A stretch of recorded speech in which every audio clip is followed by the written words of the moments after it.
Told Stylist magazine that you'd worked at the Bank of England for a decade.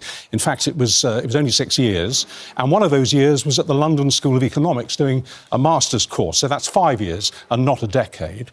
But according to your former colleagues in your actual job, you actually worked in a support department at Scottish Bank and you sort of helped out with admin and IT. And that's all earned you the nickname of Rachel from Accounts. Reported by the excellent Guido Fawkes website that the Chancellor Rachel Reeves lied on her CV, claiming to have been an economist at Halifax Bank, when it turns out she worked in the complaints department.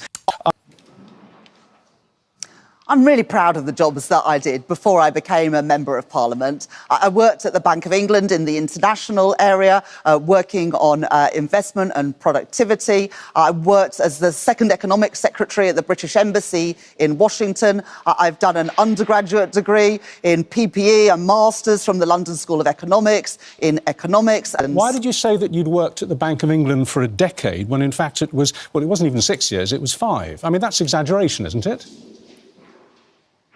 Well, I worked at the Bank of England for 6 years, between 2000 and 2006. I was employed by the Bank of England, including I spent just over a year at the British Embassy working in the economics section there, supporting the government and the bank.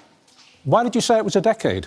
Well, I think you're taking... it's one interview. I worked at the Bank of England for 6 years. I worked for then at Halifax Bank of Scotland, I think, for 3 years after that. I became an MP when I was 31.